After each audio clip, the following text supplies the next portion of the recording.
Hi, ഷീലമ്മസ് കിച്ചണിൽ ഇന്ന് നമ്മൾ ഉണ്ടാക്കാൻ പോകുന്നത് ഒരു ഗോതമ്പ് ഇടിയപ്പമാണ്. ഗോതമ്പ് ഇടിയപ്പം എന്ന് കേട്ടപ്പോഴത്തേക്ക് നിങ്ങൾ വിചാരിക്കും, അരി ഇടിയപ്പം ഉണ്ടാക്കി കഴിക്കാൻ മേലെ ഇനി ഗോതമ്പ് കൊണ്ട് ഇടിയപ്പം ഉണ്ടാക്കണം. പക്ഷേ ഇടിയപ്പം സൂപ്പറാണ് കേട്ടോ. ഗോതമ്പ് ഇടിയപ്പം എന്ന് പറയുന്നത് നമ്മുടെ വീട്ടിലിപ്പോൾ എല്ലാ വീട്ടിലും കാണും ഷുഗർ പേഷ്യൻസ് അല്ലേ. അപ്പോൾ അവർക്ക് അരിയേക്കാൾ ബെറ്റർ ആയിട്ടുള്ള ഒരു ഓപ്ഷനാണ് ഈ ഗോതമ്പ്. അപ്പോൾ ഈ ഗോതമ്പ് ദോശ ദിവസവും കൊടുത്ത് കഴിച്ച് അവരാകെ വലിഞ്ഞിരിക്കുമായിരിക്കും. ഗോതമ്പ് ദോശ ഗോതമ്പ് കൂട്ട്. അപ്പോൾ അതിൽ നിന്നൊരു ചേഞ്ച് നമുക്കൊരു ഗോതമ്പ് ഇടിയപ്പം ഉണ്ടാക്കി കൊടുത്താലോ. അപ്പോൾ അങ്ങനെയുള്ള ഒരു ഇതാണ്. വളരെ സോഫ്റ്റാണ്, വളരെ ടേസ്റ്റിയാണ്, ഇനി വളരെ വേഗമാണ് ഉണ്ടാക്കാനും. അപ്പോൾ എല്ലാവരും കാണുക. അപ്പോൾ സ്വാഗതം. അപ്പോൾ നമുക്ക് ഗോതമ്പ് ഇടിയപ്പം ഉണ്ടാക്കുന്നതിന് വേണ്ടിയിട്ട് ആദ്യമായിട്ട് നമ്മുടെ ഗോതമ്പ് പൊടി വറുത്തെടുക്കണം. അതിന് വേണ്ടിയിട്ട് ഞാൻ താണ്ടെ ഒരു ഫ്രൈ പാന് അടുപ്പത്ത് വെച്ചിട്ടുണ്ട്. അപ്പോൾ അതാ ഫ്ലെയിം കൊടുത്തു, ഏകദേശം ചൂടായിട്ടുണ്ട്. നമുക്കന്നേരം ഗോതമ്പ് പൊടി ഇട്ട് കൊടുക്കാം. നിങ്ങൾക്ക് എത്ര ഇടിയപ്പം വേണോ അത്ര അളവിൽ ഗോതമ്പ് പൊടി എടുക്കുക. ഗോതമ്പ് പൊടി ഒന്ന് ഫ്രൈ ആക്കി എടുക്കണം. ഫ്രൈ ആക്കി എടുക്കുക എന്ന് പറഞ്ഞാൽ വളരെ വലിയ കളറൊന്നും മാറ്റിയെടുക്കുകയല്ല, നന്നായിട്ടൊന്ന് ചൂടാക്കി എടുക്കണം. അപ്പം നമ്മൾ ഗോതമ്പ് പൊടി ഒന്ന് ഫ്രൈ ആക്കാം. തുടരെ ഇളക്കി കൊടുത്തുകൊണ്ടിരിക്കണേ. അപ്പം ഗോതമ്പ് പൊടി നന്നായിട്ട് ഫ്രൈ ആക്കി എടുക്കുക. വേണമെങ്കിൽ ഈ സമയത്ത് നിങ്ങൾക്ക് ഇതിലേക്ക് ഇതിനാവശ്യമായിട്ടുള്ള ഉപ്പ് ഇട്ട് കൊടുക്കാവുന്നതാണ് കേട്ടോ. മാവ് കുഴയ്ക്കുമ്പോൾ ഇട്ട് കൊടുത്താലും മതി, വേണമെങ്കിൽ ഈ സമയത്ത് ഇട്ട് കൊടുക്കാം. അപ്പം നമ്മുടെ പൊടി ഇപ്പോൾ നന്നായിട്ട് വറന്നിട്ടുണ്ട്. പിന്നെ നമുക്ക് ഫ്ലെയിം ഓഫ് ചെയ്യാം. ഇനി വേണ്ടത് ഇത് നമുക്കൊന്ന് ആറി വരണം.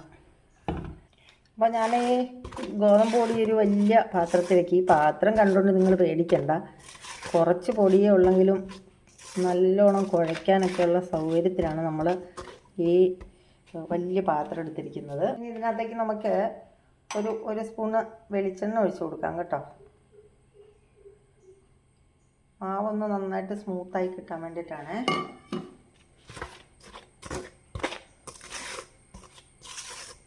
ഇനി നമുക്കിത് ആറി വരുമ്പോഴത്തേക്ക് ഇത് കുഴയ്ക്കാൻ ആവശ്യമുള്ള വെള്ളം നമുക്ക് നല്ലോണം വെട്ടി തിളച്ചെടുക്കണം. അത് മറ്റേ അരി ഇടിയപ്പം ഉണ്ടാക്കുന്ന പോലെ തന്നെ വേണം.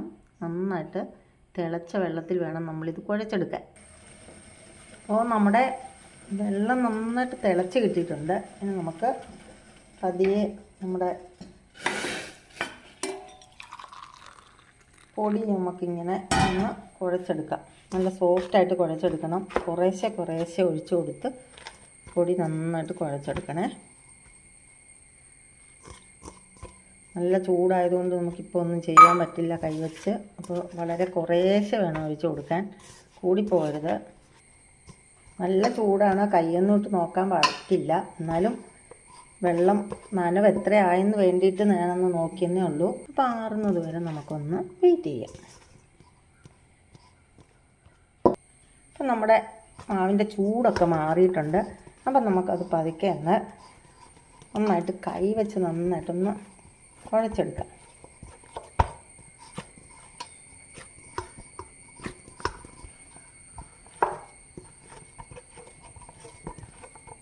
അപ്പോൾ ഇതാ നല്ല സോഫ്റ്റായിട്ട് നമ്മുടെ മാവ് നല്ല സോഫ്റ്റായിട്ട് നമ്മുടെ പൊടി കുഴഞ്ഞിട്ടുണ്ട്.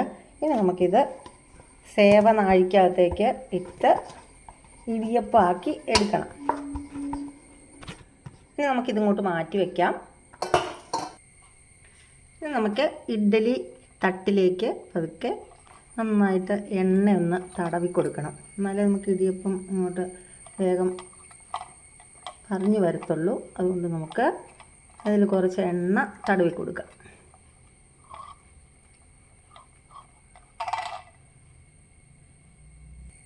ഇനി നമുക്ക് സേവനാഴിയിലേക്ക് നമ്മൾ എടുത്തു വച്ചിരിക്കുന്ന മാവ് കുറേശ്ശെയായിട്ട് ഇട്ട് കൊടുക്കാം.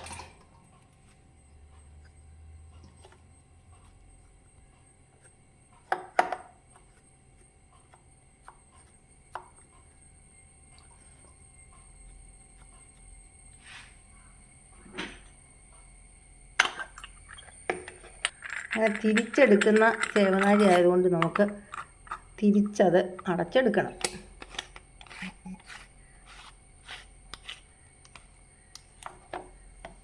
നമ്മുടെ എണ്ണ തടകി വെച്ചിരിക്കുന്ന ഇതിലേക്ക് തേങ്ങാപ്പീര നമുക്ക് കുറേശ്ശെയായിട്ട് ഇട്ട് കൊടുക്കാം. തേങ്ങാപ്പീര ഇട്ട് കൊടുത്താൽ ഇതിന് നല്ല ടേസ്റ്റായിരിക്കും കേട്ടോ. നല്ല ടേസ്റ്റാണ്. താഴത്ത് കുറച്ച് തേങ്ങയും കൂടെ ഉണ്ടെങ്കിൽ നല്ല ടേസ്റ്റായിരിക്കും. ഇനി നമുക്ക് ഇതിനകത്തേക്ക് സേവനാഴിക്കകത്ത് വെച്ചിരിക്കുന്ന മാവ് അതിനകത്തേക്ക് ഞെക്കിയിട്ട് കൊടുക്കാം. അപ്പോൾ വളരെ സ്മൂത്തായിട്ട് വരുന്നുണ്ട് കേട്ടോ. എനിക്ക് തോന്നുന്നു അരിയുടെക്കായാലും സ്മൂത്താണെന്ന്. അരിയാകുമ്പോൾ ഇതിലും ഒരു സ്റ്റിഫ്നെസ് ഫീൽ ചെയ്യാറുണ്ട്. പക്ഷേ ഇത് നല്ല സ്മൂത്തായിട്ട് വരുന്നുണ്ട് ഏതായാലും. അപ്പോൾ ഒന്ന് മനസ്സിലായി എനിക്ക്, ഇത് വളരെ ആയാസമൊന്നും ഇല്ലാതെ തന്നെ നമുക്ക് ഇത് ഗോതമ്പിൻ്റെ ഈ ഇടിയപ്പം നമുക്ക് ഞെക്കിയെടുക്കാൻ പറ്റുമെന്നുള്ളതാണ്. വലിയ പ്രയാസമൊന്നും ഇല്ലാതെ തന്നെ എടുത്ത് നമുക്ക് ഉണ്ടാക്കി എടുക്കാവുന്നതേ ഉള്ളൂ.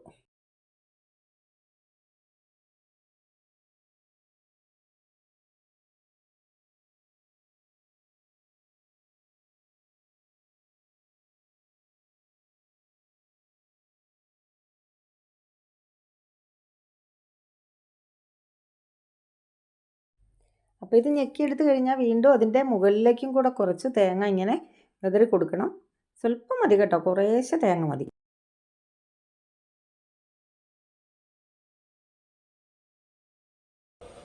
ഞാൻ പറഞ്ഞല്ലോ, ഇത് എത്ര തട്ട് വേണമെങ്കിലും വെക്കാം. അതിൻ്റെ ഷേപ്പ് മാറാതിരിക്കാൻ നിങ്ങളെ കാണിക്കാനായതുകൊണ്ടാണ് ഞാനിങ്ങനെ ഓരോന്നായിട്ട് ഉണ്ടാക്കിയെടുക്കുന്നത്. അതുകൊണ്ട് നിങ്ങളതൊരു പാടായിട്ട് കരുതരുത്.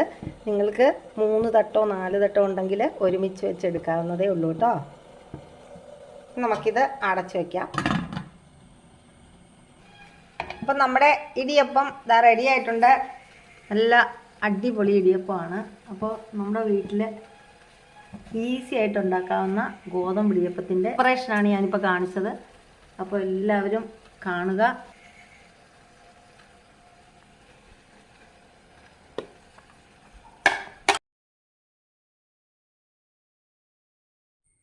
ഇടിയപ്പം റെഡി ആയിട്ടുണ്ട്. വീഡിയോ കണ്ടിഷ്ടപ്പെട്ടാൽ ലൈക്ക് ചെയ്യാനും കമൻറ്റ് ചെയ്യാനും മറക്കരുത്. സബ്സ്ക്രൈബ് ചെയ്യാത്തവർ സബ്സ്ക്രൈബ് ചെയ്യുക. അപ്പോൾ അടുത്തൊരു വീഡിയോ ആയിട്ട് വരുന്നവരെ ബായ്.